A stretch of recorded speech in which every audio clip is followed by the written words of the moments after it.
CapEx invested in any given year is for the future business opportunities. So as long as there are future business opportunities, we will not hesitate to invest. Now, having said that, we are mindful about the macro uncertainties these days, primarily related to the tariff policies. So we are being prudent in planning our CapEx. Well, actually in business plan, including the CapEx and capacity planning. We can get to the tariff risk in a few moments, but I do want to talk about what we've sort of seen over the past few quarters, because in the last 2 quarters, if you average that year on year, you're looking at around a 95% increase. Is that sort of spending sustainable, do you think? I think, again, it's a company of our size.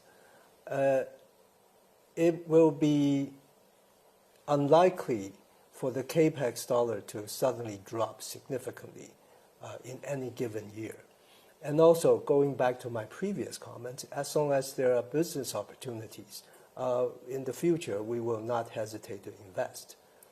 You talked about the macro uncertainties, and I think what was also interesting in the numbers is that you've lifted that full-year growth forecast to a 30%, but you've well exceeded that for the first half. You've guided for a strong third quarter. What happens in the fourth quarter?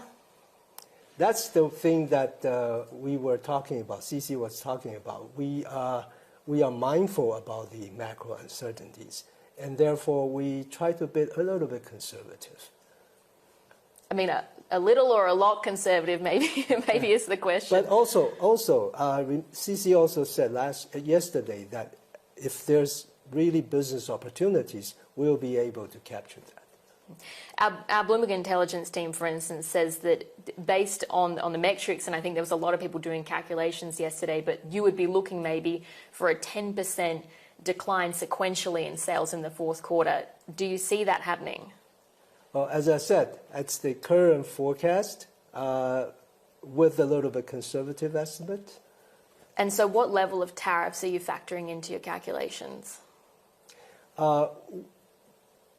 Basically, tariffs will not directly impact us, but it will impact the end markets. So if the end markets demand drops, and ultimately it will affect us. We do have certain assumptions in there, which I think everybody has its own assumptions on how much impact there may be. And what are your assumptions? I would prefer not to disclose that. What I do want to ask about, though, because you're saying that you're not really impacted by tariffs because you're an exporter, not an importer. Is that right? Yes. Where you are an importer, though, and where you're going to continue being an importer is in the US market. Yeah.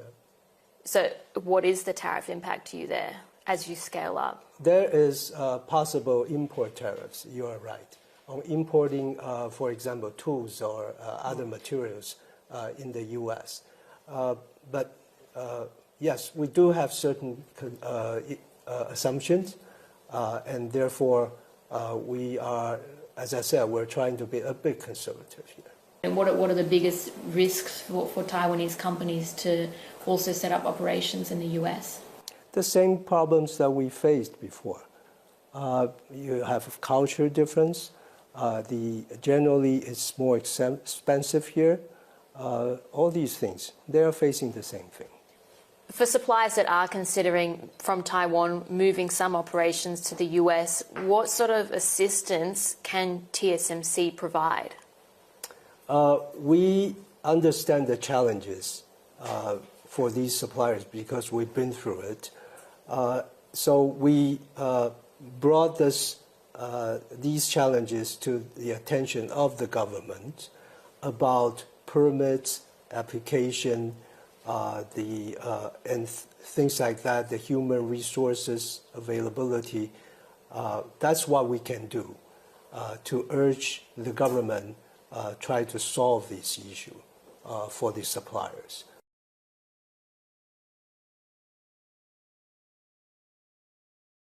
When we talk about capital expenditure, or CapEx, we're talking about future-proofing the business. Every dollar spent today is a bet on tomorrow's opportunities. And for a company like TSMC, with its scale and strategic relevance, that future is filled with demand from AI, HPC, automotive, and more. Now, while the company remains committed to investing wherever it sees potential, it is not ignoring the macroeconomic headwinds. One of the biggest current concerns?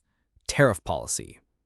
There's a real sense of prudence in how TSMC is approaching its CapEx planning this year.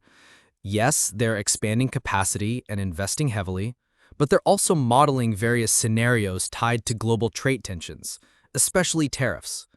And these aren't just theoretical risks. They're operational ones that could directly hit end market demand. Let's put some numbers on the table. Over the past 2 quarters, year-on-year CapEx has surged nearly 95%.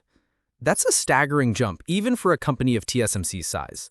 So naturally, the question arises, is this pace of spending sustainable? The answer is nuanced. The company doesn't expect a sharp drop in CapEx any given year. It sees future demand and is prepared to meet it. But it's also watching closely.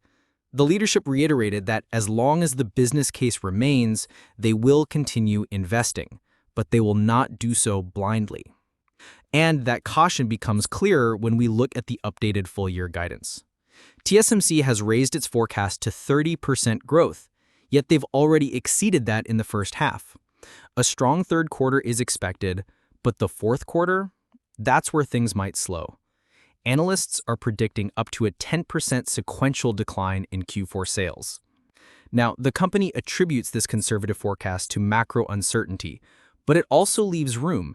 If market demand picks up unexpectedly, TSMC is ready to capture that upside. Let's come back to tariffs for a moment. While TSMC is primarily an exporter, meaning it's less directly affected by import duties, that doesn't shield them entirely. Tariffs can cool overall demand in end markets, especially in sectors like consumer electronics, autos, and industrials, where cost increases trickle down quickly. In the US specifically, TSMC does face some exposure. As it builds out manufacturing in Arizona, the company will import tools and materials, many of which may be subject to US import tariffs. They've factored this into their projections, though they're not disclosing exact assumptions. On the ground in the US, TSMC and other Taiwanese suppliers face additional challenges: cultural differences, higher operating costs, and delays tied to permits and workforce availability. These aren't small issues. In fact, they're some of the key bottlenecks slowing down progress in America's semiconductor self-sufficiency push. To address this, TSMC says it's actively working with US government stakeholders, pushing for solutions on permitting, talent pipelines, and infrastructure support. They're also helping their own suppliers navigate these same issues. Because at the end of the day, this isn't just about building fabs. It's about building an ecosystem. And ecosystems require support, both public and private. So what's the bottom line? TSMC is bullish on long-term demand and will keep investing to stay ahead. But it's doing so with its eyes wide open. The company is threading a very fine needle, balancing aggressive expansion with the real uncertainties of a volatile global market.